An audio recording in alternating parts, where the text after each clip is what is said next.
you faced LeBron in the playoffs before. Just is it any different facing him in a playoff series as opposed to the regular season? Well, it's LeBron. Don't change very much. He is who he is. Kelly Ego. Looking good. Kelly. Yeah, hey PJ. I tell her against the Thunder, you guys would help on drives just to stop the guards from getting penetration. Against the Lakers, against someone like LeBron, is it important to kind of form a wall at times to kind of slow him down? Yeah, you got to do that on a lot of good players in this league. LeBron, Giannis, I mean, even guys like you said, Oklahoma City, O'Shea, Schroeder, CP. You got to form walls. It's hard to guard guys one-on-one and transition this league. Too good of scores, too fast, too strong. So especially in transition, they had to stay. You got to show bodies, slow it down a little bit so you get control of the ball. So something we're going to always have to do no matter who we're playing. Jonathan Fagan. You go from a team that runs a ton of ISO more than anybody in the playoffs and to a team that doesn't run a whole lot. How is the challenge defending the Lakers in terms of style for your defensive style with the switching? How does that compare? And what is the challenge? It's just different teams, man. It's just different teams. Obviously, different teams pose for different challenges. These guys, they're bigger, they're strong, they're going to take the glass, they're going to, LeBron's going to try to pick you apart, or just post ups and make good decisions. And, they have good cutters. So for us, it's going to be really, really big to get our matchups, to get situated, for our lows to be good with our switching, and for our communication. I always say that communication is going to be premium in this series. As much, if I could follow up, as much has been made about the Rockets using small lineups. You've been on Anthony Davis for, well, at least the 3 years with the Rockets. Is there any difference about doing it now when you're not playing next to a 7-footer, doing what you do now compared to what you've done for the last few years? No, it's still different. For me, it's the same. Everybody always makes a big deal about the small ball. I've guarded Anthony Davis every time I played him since the beginning, since he first came to the league, been in New Orleans. So it's no different. It really doesn't matter whether I'm 3, 4, 5. Just the same. Like I said, it's all gonna come down to staying on principles, making them take the shots that we want. And honestly, just everybody just doing the job. Thank you. Sarat Sohi. Hey PJ, how's it going? What's it been like for you to go from somebody who, about a decade ago didn't really fit into the NBA to now being a guy that pretty much any team would like to have? I don't know. It's not something I stop and think about a lot. Too many games, too fast, just playing. Honestly, we just kind of figure it out as a player. Just become a chameleon. You just figure it out. You get certain situations, certain times in the league where people play certain ways, and time shift, the game shifts, and you never know what happens. So you just stick with it. So it's just one of those things that you just kind of become adapted to in every style and being able to figure it out.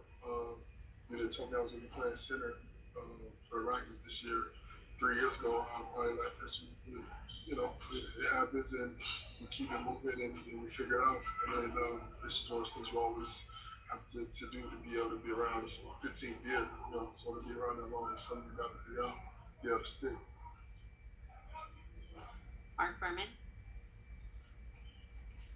PJ, 48 hours ago, you were not a very happy camper. You weren't happy with the focus or happy with the communication. Here we are 2 days later.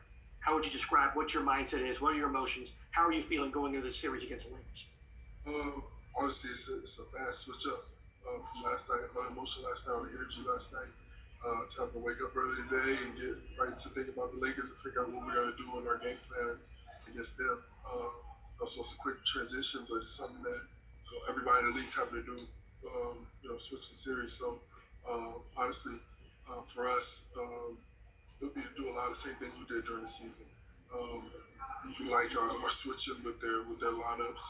They'll go big a lot, but for us, being able to with some of our lineups, especially with Jeff come off the bench when we have to play together, and being able to really switch everything where we don't have to try to keep some matchups. I think that'll be a really good advantage for us. Just being able to stay in front of the ball and making them take tough shots over. So it's something we'll talk about, going through their plays and trying to get those matchups. And the things to do, especially when LeBron has mismatches and he tries to, overpower in the post, different rotations, things we're going to do in that. So we'll go over today. Anthony Slater. Yeah, PJ, do you expect to be guarding Davis or LeBron more in this series? I think it'll change. I think every game will be different. Obviously, I'll start on Anthony Davis, but where I get going, it changes. You never know. How a playoff series go. One day it may be one thing, one day it may be the next, but we'll make adjustments and figure it out. And the coach wants to do. Yeah, you mentioned, kind of wanting to force them into the shots that you want. Is that mostly just contested jumpers, basically, contested mid-rangers and even out to the three? Obviously, you don't want to give up. You don't want to give anybody threes, spot up the threes, and you don't want to give up layups. So, you want to get tough, contested two-pointers, off the dribble, multiple dribbles, if possible. But, those are shots we'll live with throughout a game and throughout a series. Sean Powell. Yeah, PJ, it's not like you've gone your entire career training for a moment where you're guarding bigger players. How quickly did you have to learn about that, and what advantages do you feel you have against bigger players? I've guarded bigger players my entire life since I was in middle school. You're a little kid, you play against grown men. Like that's something you do always. It's basketball, man. It's not like I gotta sit down and train and go in the call the weight trainer and be like, what I gotta do to guard a bigger guy? No, it's being smart. It's using the size as an advantage. I can get into people. If you're 7 feet and I'm 6'5", I can get in your stomach so you can't put the ball down and you can't back me down. So I make you take tough twos. You can't put it down because I can stay in front of you. I can move my feet. I can be aggressive. People don't realize you can be tall, but it's a disadvantage being tall too. We have time for one more. Jonathan Fagan. I know you've worked on that runner, that floater, a lot in the last year and a half. In addition to what it meant in the game, did you have some satisfaction in hitting the game-winning bucket on that particular shot? I had no satisfaction in that. I could not make it through last night, so I had satisfaction in winning the game, but I didn't care how it happened. If I made it, if I didn't, it was a floater, I didn't care. We won the game, but that's all I care about. Thank you. Oh, can I ask one more before you run? A lot of questions to Mike about Steve Nash, his former player, now being a coach. Who on your team you imagine will be asking Mike about when they become a coach?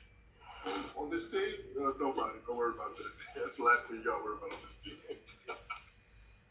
Thank you. Thanks, Steve.